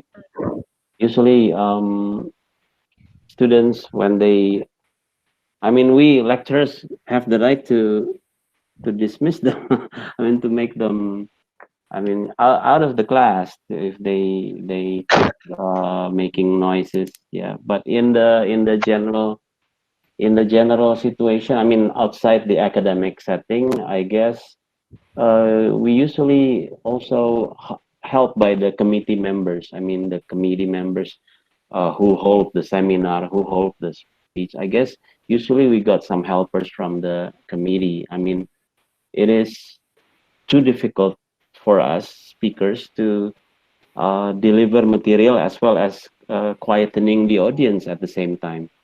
What do you think, Bunining? Well, I pause, I stop talking, Mm-hmm. and then surely most of the time I get that attention, because when you're in the audience and you speak to your friend, suddenly the speakers stop, and you know what's going to happen, right? You stop talking, and then when you get that attention, you would say, okay, can I go on? Because I feel like some people are talking to themselves. Or sometimes, I would, like last time when I was giving a general lecture in one of the university in Bandung, I walk around and I see that they are still talking. And I asked them, I said, is there anyone here doesn't know any cell phone? Doesn't own any cell phone? I said. And they were just starting to wonder what, because there is no cell phone ringing. And I said, I'm sure everybody has cell phone.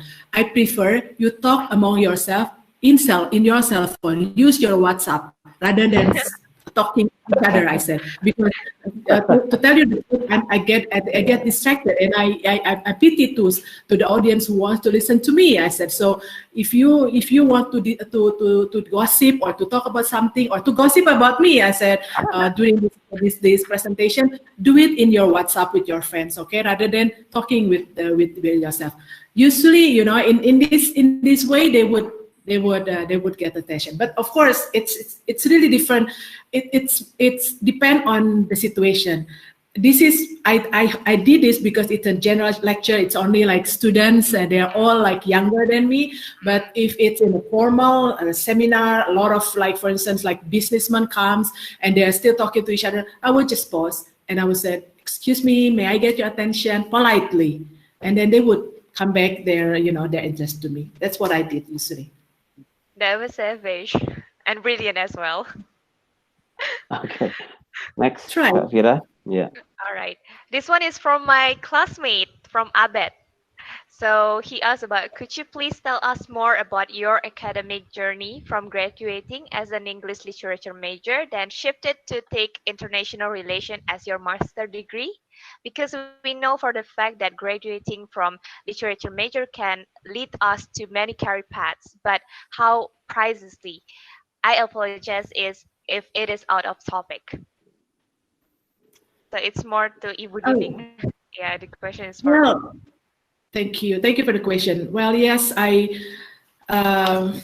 did my master degree in international economic policy. Actually, I'm lucky because I was accepted in a school that didn't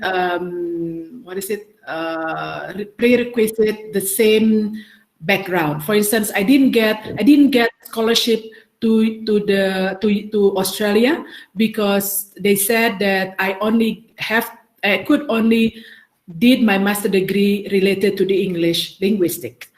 But I was already in the foreign service, and I know that if my master degree is in English linguistic in foreign service, it won't get me far. So that's why I look for another scholarship that would give me broader opportunity. And thankfully, I get the scholarship from the World Bank at the time. Well, World Bank, but managed by the Ministry of Finance. And I get to Columbia University, and Columbia University, they value diversity. So they get all the students from different backgrounds, various backgrounds. So I was lucky. I get to get accepted in the international economic policy, even though my background is English department. But English could go anywhere if you want. Like now, a lot of master degree in even in Indonesia, they would allow other subject to be learned for master degree or PhD, even though your background is from a specific specific major. So I'm for those of you who who studying an English language or is English literature, don't worry, it will take you far. That was very inspiring. Thank you, Ibu Nining. And for the next question is from Dinda Yuriska. How do you deal with this interested audience? Yeah, I mean, no matter how we prepare our presentation, our material, there will always be some people who got disinterested. Yeah, I think our task is to optimize what we have to do, namely delivering our presentation. And if there are still some people who got disinterested by many reasons, it's okay. I mean, as long as they don't disturb the process of our presentation, I think that's not really big deal. Yeah. Ibu Nining, maybe? I guess she just left. What? Oh, Ibu Nining is using Ibu Siti Rasida's account, yeah. Okay. Yes, thank you. My laptop suddenly, I forgot to put on the power. Yes, the question about this interested audience. Yes. I think it's depend on who are the audience. If it's like students, for instance, I could easily handle that. I would ask them. I said, okay, I see some, is it my presentation is boring, something like that. I would ask directly. I would converse with them. I would tell them as somebody like one-on-one. That's what I do when I make like a public speaking.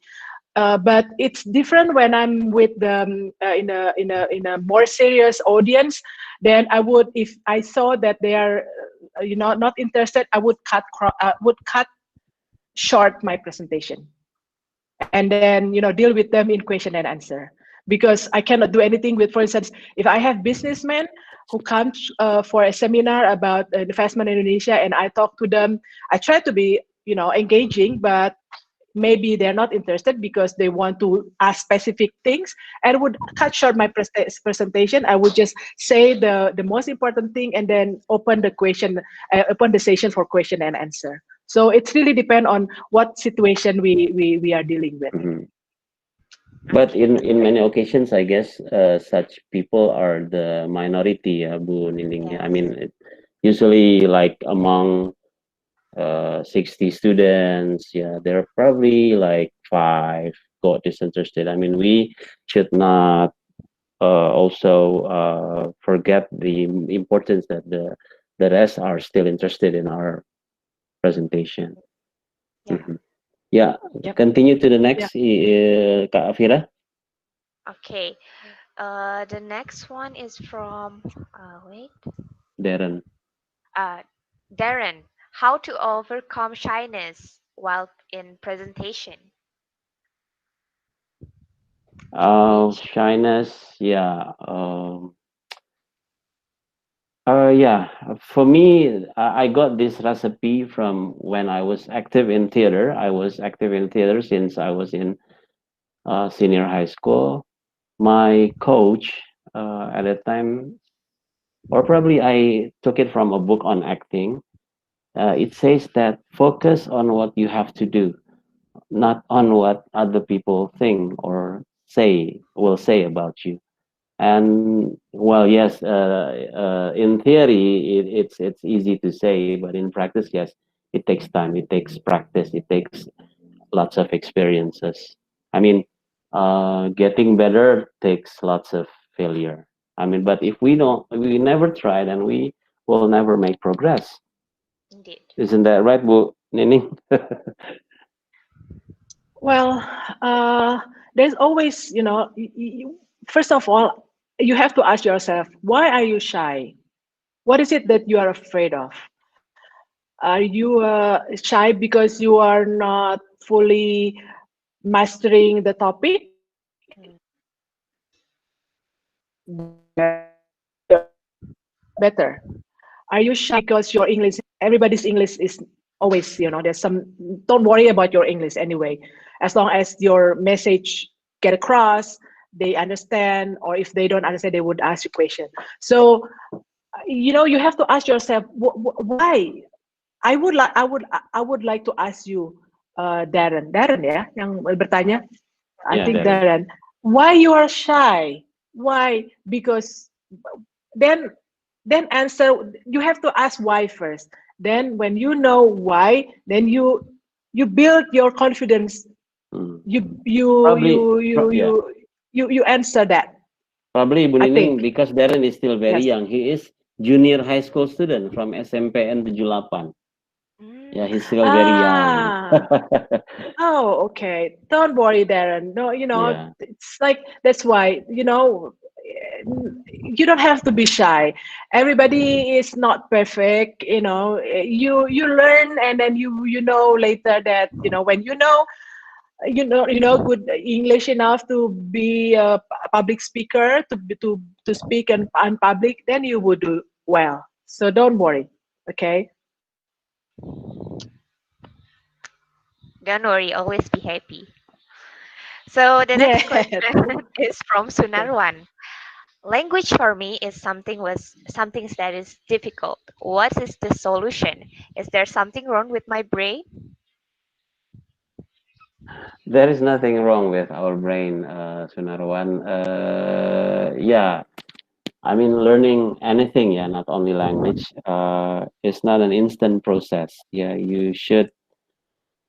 Lots of people who come to the Faculty of Letters or the language department, they think that it's easy to learn language because they usually compare the studies in universities with the studies in language course, which is casual, yeah, having less assignment, yeah. But when they come to the English department, they are startled, they are amazed with, especially linguistics, yeah, because linguistics is the science of language. But learning language in terms of using it, I guess it's not that hard as learning language in academic setting. Yeah. If Mas Sunarwan, what Mas Sunarwan meant is just learning language as a means of communication, I guess it's a lot easier. As Ibu Nining previously explained, that don't worry too much about making mistakes in grammar and other things. Just concentrate on conveying your message. Yeah, but if it is in academic setting, yes, we have. I mean, it is. I mean, it is compulsory for us to master linguistic, to master phonology, morphology, syntax, semantics. That can be a nightmare.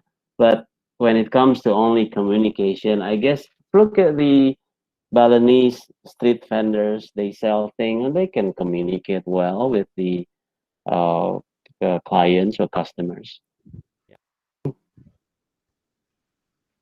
Yes, couldn't agree more with Bung. Once you think that something is hard, then you would hard to learn it.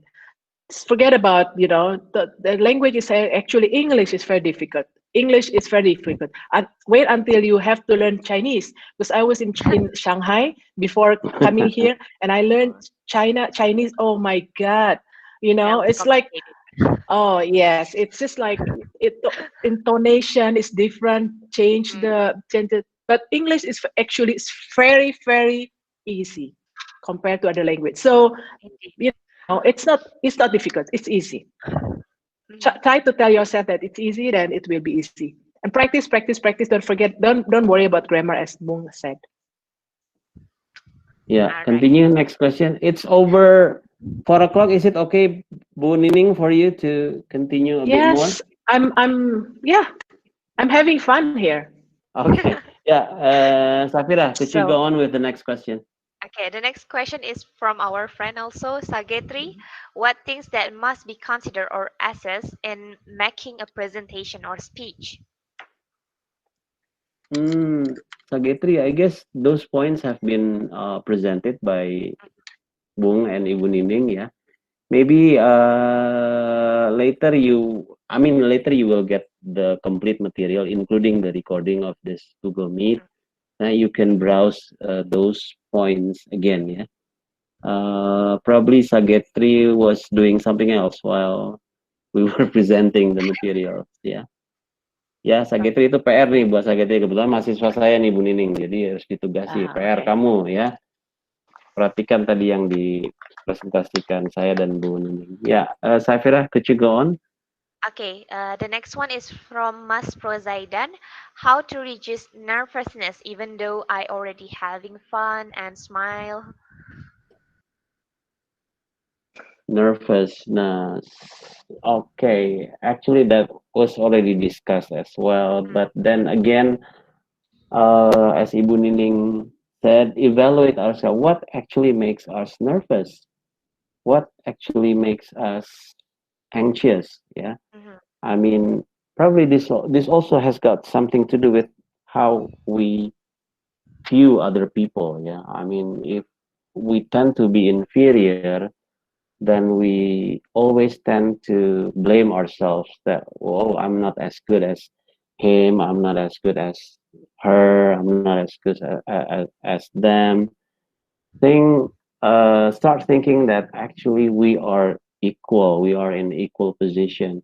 We are not higher from other people, we are not lower from other people. We are equal. I mean, we have the same right, we have the same opportunities to make progress. I guess. Yes. Good evening. well, yeah, you're right. Nervousness usually comes because we feel that we don't enough prepare. But even though we have prepared enough, nervous is always there. You know, I've done quite a lot of public speaking, and whenever I go to a new, to an event or to even before I start speaking, I got nervous. I don't know if you could tell, but my first presentation was I was stumbling and everything. So nervousness is normal. It's always like you. It's okay if you have nervousness, but try to not think about it, not overthink about your nervousness. It's there. I'm sure even like Pak Jokowi, who has like thousands of people helping him prepare his speech, would feel nervous from time to time. So don't worry about it. But be natural, and later once that you are doing okay, then everything like has as prepared, then your nervousness would be disappear. So yeah, it's Exactly. normal. It's normal. It's completely normal, Yeah. even to the Yeah. expert ones. Okay, Yes. the next question is from Amin. How do I make it possible for people whose English language skills are still lacking so that the presentation in English can show good gestures? Because just saying the words is rather difficult because I have to remember the content first. Yeah, practice a lot, I guess. Amin ya, mahasiswa, student from Brawijaya University, Malang ya. I guess there's no other way but practice a lot. Rehearse with your friends. I usually suggest my students to, like having a partner, and then you present your material and your partner give you input, and then vice versa. Your friend got his turn and then you give feedback to him. Usually it works when you do it. Maybe if you are not, if you don't dare enough to you do it individually, you can start by starting with group presentation, because in a group, I mean, one member will, strengthening each other. They will give the feeling of security. If you have already tried the group presentation, and then gradually you start trying the individual presentation. Yes, I think practice makes perfect. Well, I would like to give you some example. I graduated from English department of University of Pajajaran University, and then I get a before I had my master degree. I did like 9 months preparation here in Jakarta for the master degree for the TOEFL and SAT test. I get my TOEFL at that time 627, something like that, if I'm not mistaken. And then when I was in university, in Columbia University, I sat in a seminar class, and then we had to discuss something. I remember I was really struggling because like I was not used to have a debate in English. So when they were debating, I'm starting to think about, okay, what I want to say. I know what I want to say. When I want to say something, and they move to another subject, so it happens. So it needs practice. So don't worry, if you're a student, you still like you're lacking of English to have a perfect presentation. Don't worry, practice by speaking, by talking to your friends, to your peers. It's also a practice in public speaking. Now, not necessarily have to have audience, just one audience is enough. So practice, and I get to be here after my practice for 30 years. So you see, it's even you listen to my presentation in terms of language, in terms of structure, in terms of grammar, is still inferior to Bung Kelinci, and I have more experience because I'm older than him, not because I'm I'm different profession, but I'm still. So don't worry, practice makes perfect. Okay. Yeah. Juga Arkan masih SD nih. Arkan, you're still elementary student. Would you like to ask question, Arkan? Arka Tristan. Arka. Sorry, Arka, not Arkan. Anything to ask? In Bahasa is okay. Yes. Still elementary school. Mau tanya bahasa Indonesia boleh kok, Arka. Nah, hai Arka. Arka mau bilang sesuatu? Tidak ya. Mungkin masih malu ya. Oke, I guess semua pertanyaan sudah ya, Kak Fira ya. All of the questions have already been read ya. You can, the mic goes back to the moderator. Okay. Okay, thank you so much for all the brilliant questions. At this time, I would like to conclude from what we all have discussed today, especially from our inspiring speakers, Ibu Nining and Bung Iwan. Well, in order to create an effective and fascinating presentation, there are many strategies that you can implement. Firstly, always be who you are. Be confident, be courageous, and be yourself. Remember, nobody is you, and that is your superpower. Regarding the anxiety, one of the most major problems in public speaking, there are some tips that you can employ to overcome it, such as be organized or be prepared. Remember, if you fail to prepare, you prepare to fail. You should also visualize your planned presentation and do more practice to generate a better improvement in your presentation.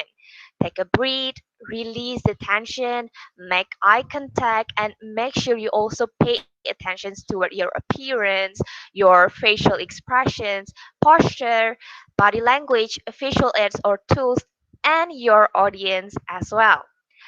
Build your self-confidence Keep smiling, remember, keep smiling, and try to do it in a fun way. Also, learn from the failure. It is completely normal to make mistake. The point is your effort in overcoming the problem and showing your best and so forth. So do your best and let God do the rest. And now we have come to the end at this amazing workshop.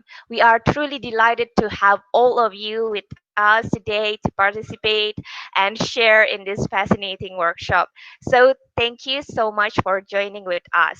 We truly hope that what we learned today will always be beneficial, not only for today, but also for tomorrow and for our future as well. Also, please don't leave the WhatsApp group first, yeah, because there will be more further information, the questionnaire, and also for your certificates. So jangan leave dulu ya. And last but not least, may you all have an awesome day. Thank you and best of luck. Bye. Thank you. Thank you, Pak Bung. Thank you, Mbak Safira. Thank you, Bu. Thank you, Bung. Thank you, everyone. So glad to meet you all.